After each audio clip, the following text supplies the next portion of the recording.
Hey, Jess.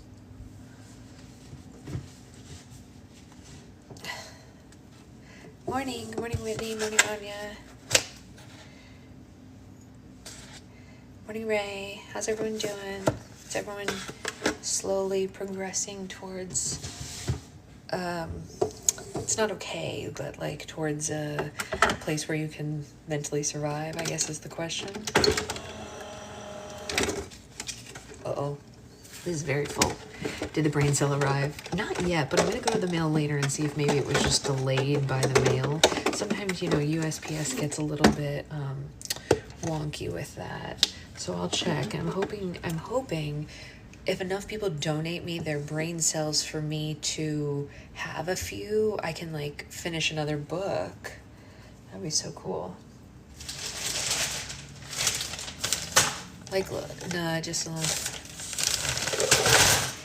Yeah, right. I think all the moms need to do that regardless of the gender or gender identity of their children. But I do think that you and other boy moms, it is even more important because they are needed more than ever. So I'm really grateful to hear that you did that. It's beautiful.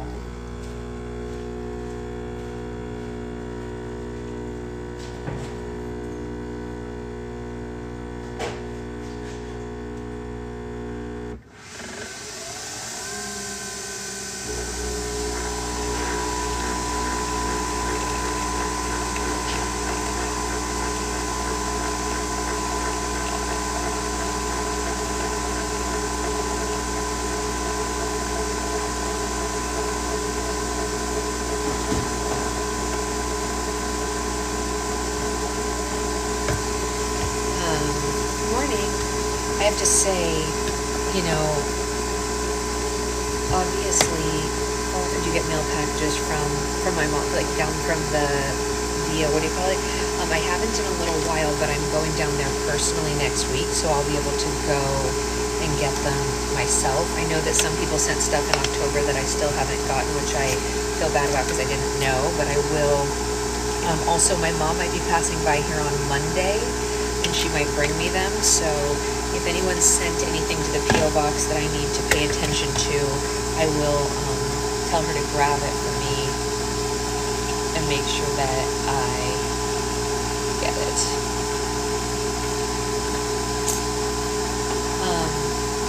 But I do want to tell you, Ray, and anyone else who's raising a boy, I saw TikTok about braiding hair with the thoughts, intentions, productions are really helpful mindset. Oh, that's interesting, Amanda. Yeah, I like that. My sister-in-law, who is married to my brother, not the ones who are my husband's sisters, they are great also, obviously, but my sister-in-law, who's married to my brother, has told my sister and I countless times how much it means to, and this is true of my husband as well, yeah, it does help recenter you, Amanda, to be with a guy who is intentionally pro-women, and she always would, this, you know, she, even when they were just dating before they were married, she would thank us for like being around him when he was little, because like my brother's so much younger than me, you know, and she was like, it's very obvious that he respects you two, and that's why he in turn then respects all women, because he was like, well, my sisters are cool, so like, and because we never let him fall into those traps, you know, not that I think he would have anyway, but I think having a positive female influence in a guy's life can make a big difference, if that makes any sense, Ray. So I love that you're having those conversations with them. My sister helped my gender saying with my different. Exactly, I said the same thing to my sister when she found out she was pregnant with a boy. She was scared, right? So like my sister, when she found out she was pregnant with Zoe, she was like, whatever, this is easy. I got a little girl, we're gonna have a great time. Uh-oh, sorry.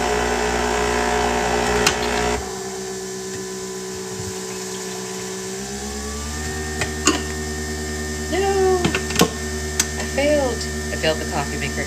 But when she was pregnant with her second child and it turned out to be a boy, she cried a lot, not because she didn't want a boy and not because she even had gender disappointment, which is totally valid, but more because she was scared of what it meant to raise a boy.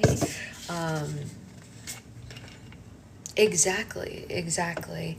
And what I told my sister was, look, here's the thing, like, you're a good person, your husband is a good person, and you're not going to let him fall in with any of the types of people that would allow that kind of a mindset. So maybe it's better that people like you are the ones that are having boys, because then we get good boys and we love them. People like Secret Husband and my brother-in-law and my brother, you know, and things like that, and we want those people around. So great.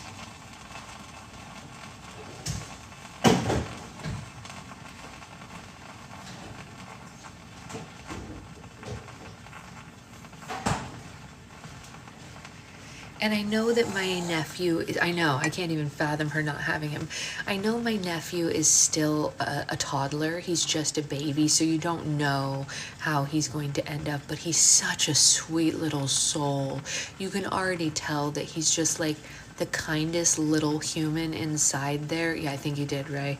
And so I always tell her, I'm like, man, look, you have the most well-adjusted, sweet little kids. Like, how lucky are you? Yeah, his heart is so good and he wants to share with everybody. Like, you know, if I'm sitting next to him, he's definitely putting food in my mouth. You know what I mean? Because he's like, here, Aunt Sasha, you have to eat too.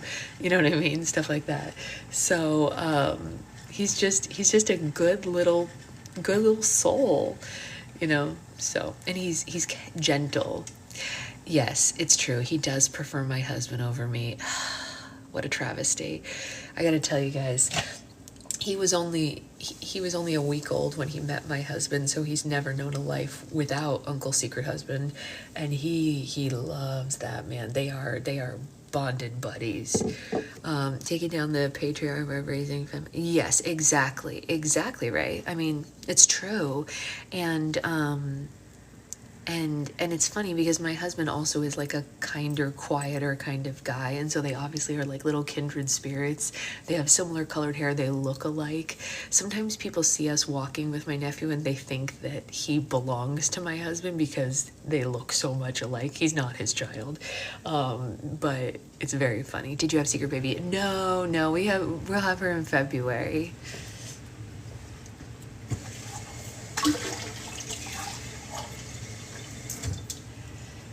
We have, however, reached the point in this pregnancy where my appointments change their cadence, which I did not think was going to happen this soon, but now we have moved into the segment where we have to go to appointments every 3 weeks instead of every month.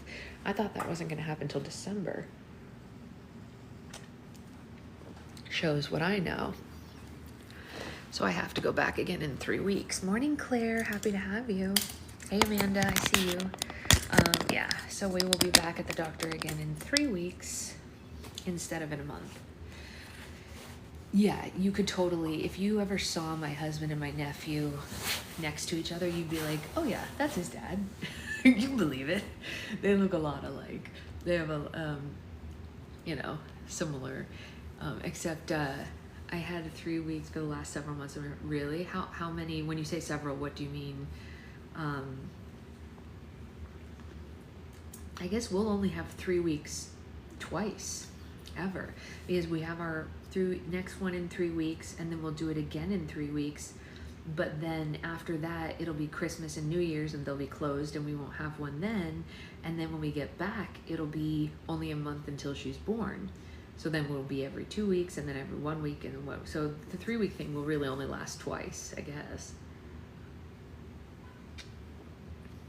I don't know. We'll see. But I did get my blood work done again yesterday, and I am back to being anemic. At the beginning of the pregnancy, my anemia got a little bit better for a while, and now I have low levels again, which is super fun. It is going by really fast, Claire. I completely agree. Yeah, it's weird. Like my red blood cells are low, my platelets are low, and all that. But you know, it is what it is. But I had gestational diabetes and fluid excess. That's different. Yeah, that makes a lot of sense. Were you ever actually not anemic? Not actually, but like for the first 3 months of my pregnancy, my levels went up, and I don't know if it's because Secret Baby was just like pumping me full of good stuff, but they were like, oh wow, your levels are really good. I was like, hey. And then now they're like, not really anymore. I'm like, oh. Yeah. If anyone is, actually I don't think any of our pregnant friends are on here right now, so it's irrelevant. Never mind. I was going to tell them that starting next week I have to do the week of glucose tests, and I'm gonna film it so that anyone who didn't know that that was an option, just bring the kids, Becca. Anyone who didn't know that was an option will get to see what the experience is like, because I wouldn't have known it. I've never seen anyone do it, even on here on TikTok. And so I was like, okay, I guess it's up to me to show everyone the process, because if I hadn't researched it outside of here, I wouldn't have known what that was like. You knew? Yeah. I didn't know that it was even an option, and I'm glad I know now. But like, there's so many women that I talk to that are like, oh, I didn't even know you could opt for that. And so I'm gonna catalog the entire week of like my progress and my numbers just to see what they are, so that everyone kind of like gets the experience or whatever. Yeah, you know, we'll see. There's only been a couple of times in my life where I was like, oh, no one's doing this, I guess it's up to me. And this is kind of one of those times where it's like, no one is showing this experience. Everyone, those books are out for delivery. Oh, the rainbow ones? That's very exciting. So today we are on chapter 5. If anyone was not here for yesterday, yeah, but the rainbow ones, right, Becca? They were am I thinking of different ones? They're from that rainbow lady, right? I think. Maybe. If anyone missed yesterday, the long and the short of what happened was, there's one rainbow one. Oh yeah. They're kids' books, Anya, for her children. The long and the short of what happened was that the Alex/Axel tried to go to the hospital to check on Elena and found Iris and Poppy there, trying to get the amulet back. I thought you were the rainbow lady. There's so many of us, Gigi. Don't forget you book in the shop. Oh yeah. I wonder if they'll let me do that. Yesterday they were angry at me because they were like, this is not a related live. Yeah, it's unavailable now. I have to fix that. Now I don't even have the option to put it in there. Isn't that funny? They took it away because they were like, this is not related content. I was like, it is related content though. They're so ridiculous. Right now, if I click on the little shop icon to add a product, now my book is blurred out and it says unavailable. Yeah, what a bummer. Oh well. Another day, another time. I have 6 copies in my cart. I just added every time for it. That's hilarious, right? I love it. You should just have your cover showing. I know. I need to find a way to do that. I don't know how I would do it. Like, just like hang it behind me or something. But anyway, at the end of the chapter, Poppy went to like follow a charm that she put on to find Alex, and there was like a ghost and some crazy stuff going on. So we're gonna read chapter 5 now and see what the heck is up with Alex and Poppy. In the cool blues, grays, and whites of his rented penthouse, none of what had just happened seemed real to Alex. The abstract art on the walls was in soothing blue. The glass doors to the roof terrace, the recesses of spotlights in the ceiling, it was all so bland and modern and normal. It was not the sort of place where a ghost mummy thing should even begin to exist. It came up through the floor, he said to Poppy, who still had shards of glass all over her sleeves. I was just reading my emails and it no, really, it came up through the floor. She blinked at his laptop, which had fallen off the sofa arm and onto the floor. It was still displaying an email from Jono about when the insurance people were going to want to see him. And, ordinary everyday stuff. Alex righted the coffee table, which was on its side, and put his laptop on it. There, almost normal again. Well, apart from the screaming ghost mummy, he thought, as if he could still hear it in his mind. And, Poppy said, sounding somewhat distant, what were you doing at the time that it came up through the ground? I was reading my emails, he repeated. He peered at her. Those mismatched eyes looked somewhat glassy. Was this how he seemed to her last night? Well, at least he could take the high ground here and manage not to seduce her. Maybe you should sit down. She nodded and sat on the kitchen table, which wasn't quite what he meant. Alex fetched her a glass of water, but when she reached out to take it, something fell out of her hand. You dropped your rock? It was dirty and gray, like a diamond with smoke damage. It's zirconia, she said. It found you. Alex, where are we exactly? My flat, just off High Holborn, he said. You're the one who found me. And by the way, he wanted to add, but he didn't, because she was in shock, and he wasn't a bastard, unlike some people. How come that thing only turned up at the same time you did, is what he was thinking. High Holborn, she muttered. She felt in her pockets and only seemed to realize the thing she was looking for was in her other hand. When she tried to put it down to look for it, it was her phone, which was open to the Maps app. The British Museum. Yes, it's just about 5 minutes that way. He waved at the window that he'd thrown the vase down from, and he shuddered a little. That thing had seemed so real and so horrible. She stared at her phone, and then she stared at nothing. Poppy? If you want to get to the tube to get to the museum these days, she said, gazing at the wall, you generally go to Holborn, Tottenham Court Road, and maybe Russell Square. Yes, Alex said. Holborn Tube Station was within falling down distance of his flat, he thought.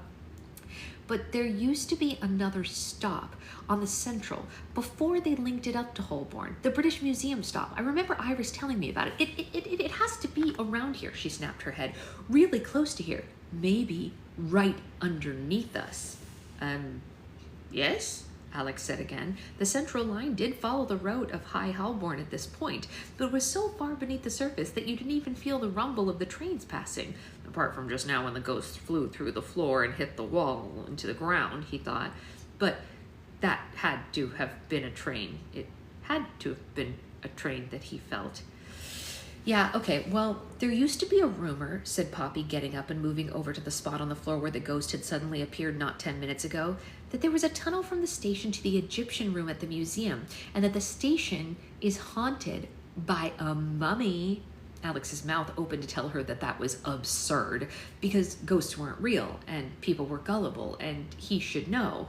But apparently he'd seen the damn thing with his own eyes, and apparently so had the man in the shop downstairs. But worse than that, worse than having seen the thing, having screamed and cowered from it, having thrown a vase at Poppy to get her to move away from it, was the realization that she was currently kneeling with her hand on the exact spot where it had appeared through the floor, and he hadn't even told her where it was. He took in a deep breath and let it out. You think that thing was the ghost of an Egyptian mummy? She shrugged. I don't know, it looked Egyptian to me. But that kind of thing is an urban myth. Poppy, you certainly don't believe in ghosts, do you? Poppy looked back over her shoulder with a raised eyebrow. Okay, Mr. I'm just an actor. You tell me what you think the screaming transparent thing that can fly through walls and windows was then. She had a point, but Alex still tried to say, a special effect, perhaps? She snorted. Yeah, nice try. Anyway, look, I came for the pendant. She got to her feet and looked at him expectantly.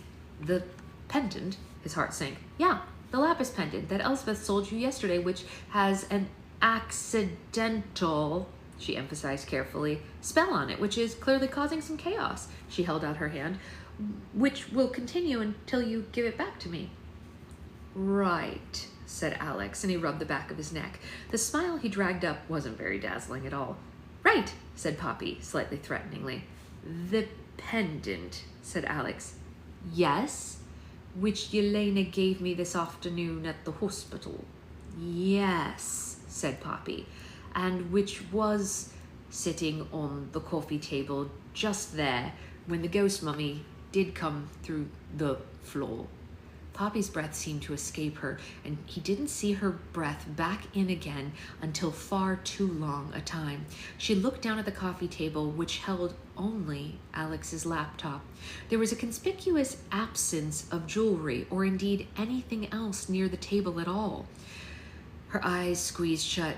"And where's the pendant now?" she asked, bracing for it as if it were a slap.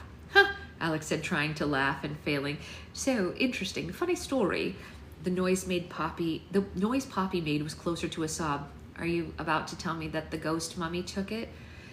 she said. "Well, the ghost mummy took it," he said. She flopped down on the sofa and drummed her heels for a moment like a child throwing a tantrum, and then she sighed and looked up at Alex. "Well then, man bun," she said, which didn't even make sense since his hair was in a ponytail right now. "Do you know what we have to do now?"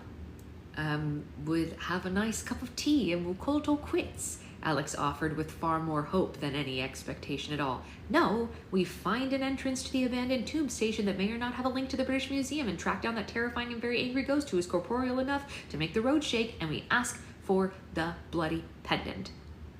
"We?" Alex said weakly. "Oh, yes," man bun. The look in her eyes was nothing short of savage. "Oh, yes, we." Your story helped me stop from getting a wicked hairdryer. "Oh, those are expensive." "Well, splurge if you want." I saw them, they're very pretty, but I was like, "Oh no, you can't get that kind of dough out of me." "Well, and that's why I am never, ever touching vodka again," Poppy muttered as she stalked through the 7th level in an underground car park that must surely have been what Dante had in mind when he described the different levels of hell. "Hey, Rapunzel, look, I didn't make you kiss me," Alex said. "What? No, I wasn't talking about you," Poppy said irritably. She both did and didn't want him to be there. Didn't because she'd have to explain her magic to him and he'd think she was mad, and also because she fancied the pants off him and hated him at the same time. And then she did want him there because she really didn't want to go hunting a ghost mummy by herself. I'm not sure if it's a Dyson, to be honest. I don't think it is. I think it's some other brand. Anya will have to say. Oh, that probably hurt his ego. Good, she thought. Was it, did you say you meant to give the pendant to your ex then?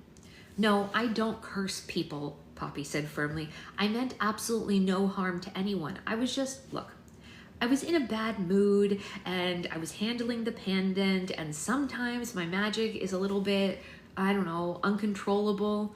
And I'd had a lot of wine and also vodka because Claudia had been snogging that other woman," she thought.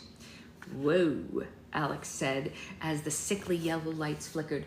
"Was that you, or did the mummy make those lights flicker?" "No, maybe it was the electricity. You ever think of that?" snapped Poppy, who 100% knew that it had been her that made the lights flicker. Alex raised an eyebrow at her. "Fine," she snarled. "It was me. Careful, or I'll plunge us into certain darkness." And the darkness down there would be complete. 7 stories below Bloomsbury Square Garden, the oldest garden square in London, there was absolutely nothing but heat, trapped in the infernal spiral of the internal combustion engines. Heat and, well, of course, the odd ghost. The Gordon riots of 1780 had claimed their first victims in Bloomsbury Square. Poppy knew this because she and Alex had headed for the car park beneath it, and their ghosts had angrily accosted her. These older ghosts had been joined by more than one angry young man in shirt sleeves, their beautifully embroidered waistcoats bursting open with terrible pistol wounds and saber slashes. Who knew that the site of the bus stop on Vernon Place was where so many duels had taken place?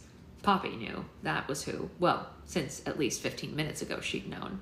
And now they were so far underground that the car park was silent for the odd vehicle somewhere.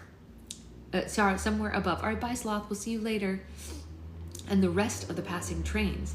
At least she hoped that they were passing trains. That ghost mummy had managed to make the ground shake, and she hit the road outside Alex's flat.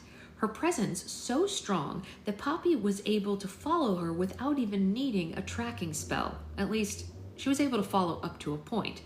Okay, she said as they came to the back wall of the car park on the lowest level. There were utility-type doors around here, and she suspected that they'd have to go through all of them. At this point, we are gonna need to do a spell. Well, there you go with that "we" again, Alex said nervously. Okay, you were last in possession of the pendant, she said, so it will be more effective if you're involved. Will you hold this, please? She handed him a candle taken from his blandly expensive flat. It was diptyque and probably cost half a day's pay for Poppy. And hold this. She gave him some twists of silver from the scrap bag in her satchel.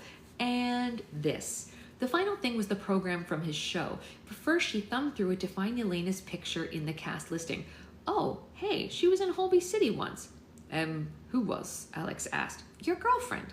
Alex's smile was thin. I don't have a girlfriend. Look, whatever. You bought a silver and lapis lazuli pendant for your friend, and now we need it back. So think about her and why you bought it for her. Focus on the necklace. She glared at the candle in his hand and it burst into light, which made Alex jump out of his skin. Poppy caught the candle before he dropped it on the floor, which reeked of petrol. Fine, okay? I'll hold the candle. Just concentrate on the necklace that you bought Yelena. Look at her picture. Think about her.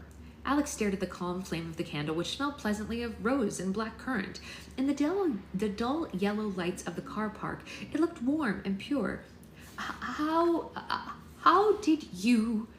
The necklace, Alex, she snapped, or do I have to do literally everything myself?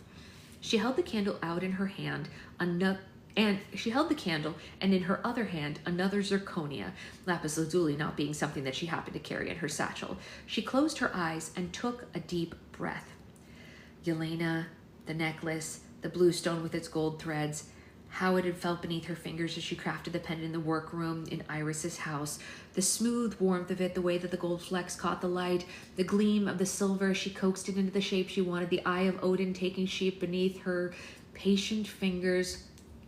I will this to be, she breathed, that I will find the pendant. She tightened her fingers around the crystal. This stone will find that stone. Please guide me to it. Should I? Alex began as she said, shh, put your hand over mine. Don't worry if it gets warm. I will this to be that I will find the pendant. His hand was large and strong, closing over her cupped fingers with a warmth that bloomed through Poppy. This stone to find that stone. This stone to find that stone, she chanted. And beneath her fingers, the crystal began to warm, nodding with satisfaction, and Poppy repeated her words a few more times and opened her eyes. Whoa, Alex said again, but very softly. The light spilled from beneath her fingers, glowing up through her skin. Yeah, said Poppy, and she found herself smiling at him. Even under the horrible car park lights, he was so bloody handsome, and especially when his eyes and his lips parted just a little. When he looked up from her hand, he was smiling, and she made herself pay attention and extinguished the candle and shoved everything back into her satchel and tried not to feel cold feet when Alex let go of her hand. Yelena told you he's a man whore. He had his tongue down your throat while she was in the hospital. Don't go falling for it, Poppy. Don't fall for his charms, she thought to herself. All right then, she said. Well, it wants us to go this way. It? The crystal, it will lead us to the necklace. Poppy set off in the direction that the crystal led her, which happened to be toward a rather nice Range Rover with blacked out windows. Beside it was an empty space, and she ran at the bulk of the tall car and saw a grate in the concrete wall. We're not just going through there, Alex said.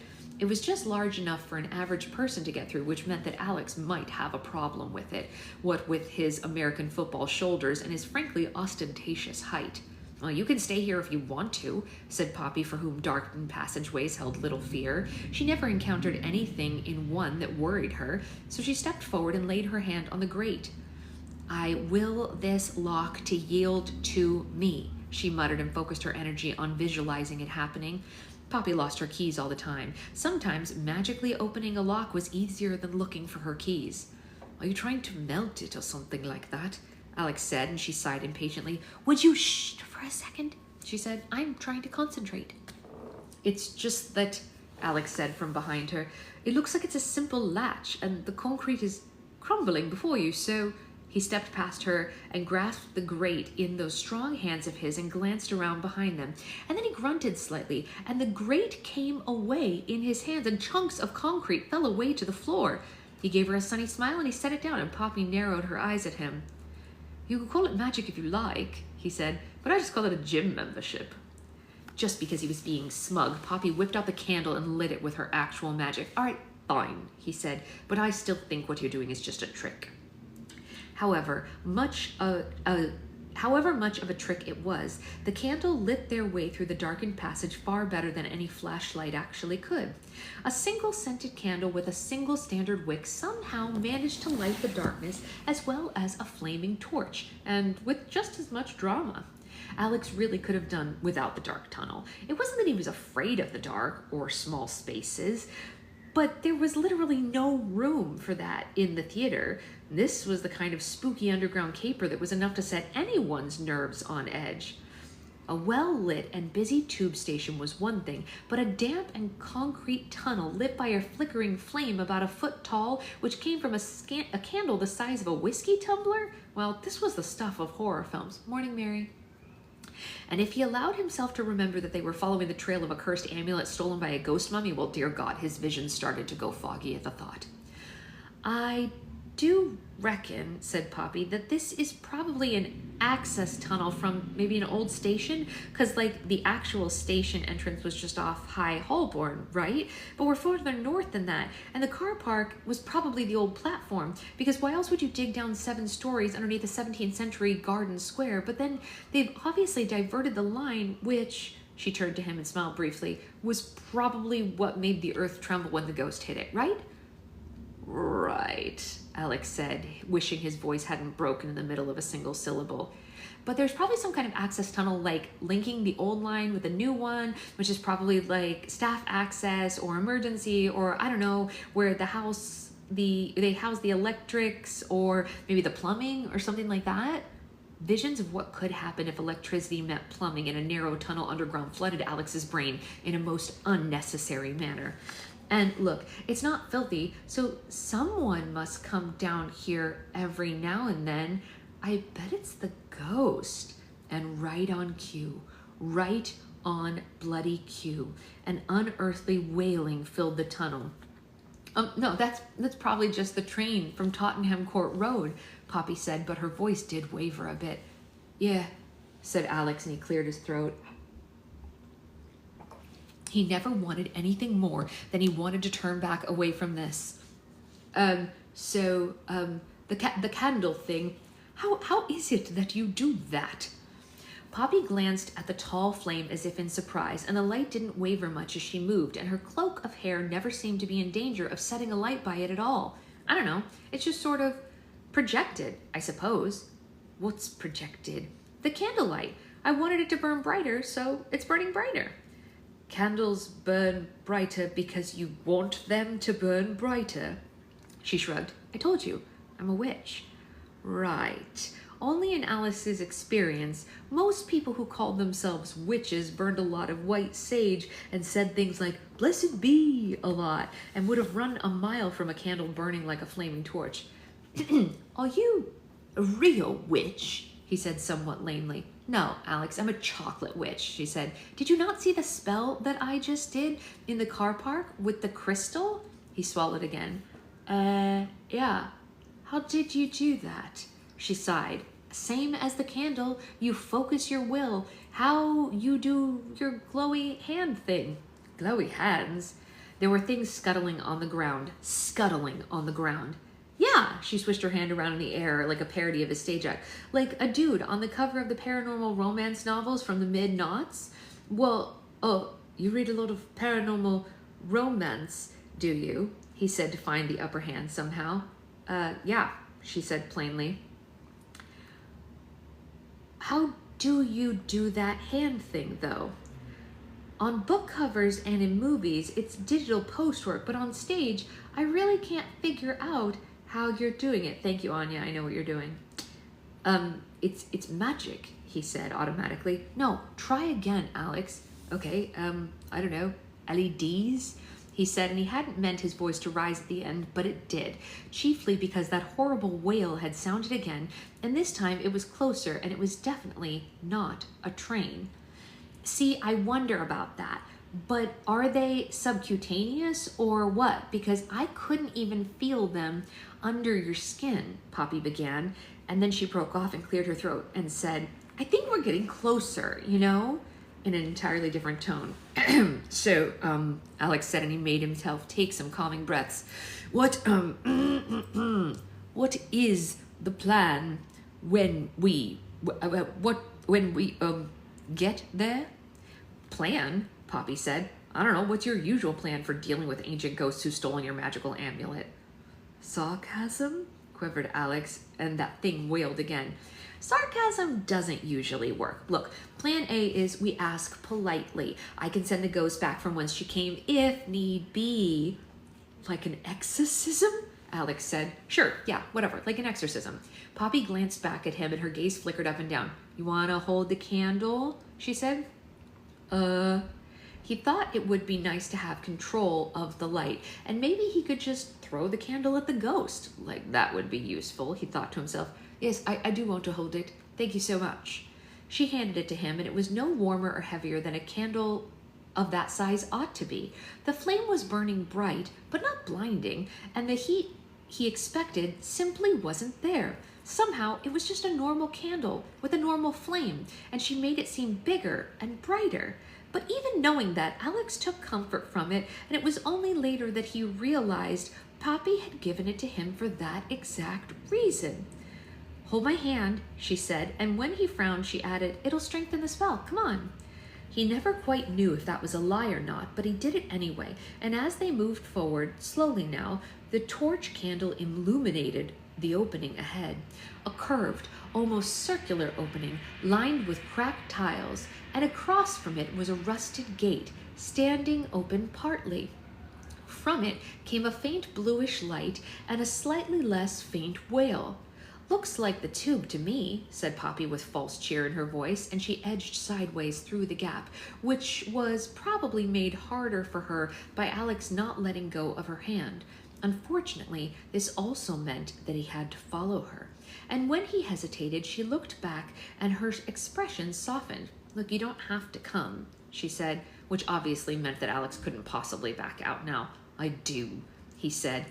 I will. I'm not afraid, you know, he said, and he turned sideways to get through the gap. Really? Because I'm fucking terrified, Poppy said as she led him forward. Dun, dun, dun. Where are they going? Nobody knows. This poor Kindle. Look at all the stickers have fallen. I need to fix that. Mary, what was your question, honey?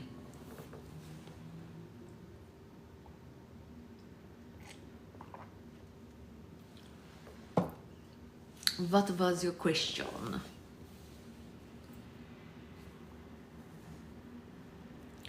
Ask and thou shalt receive an answer to your question, whatever it was. Whatever it was. Dun, dun, dun, dun, dun.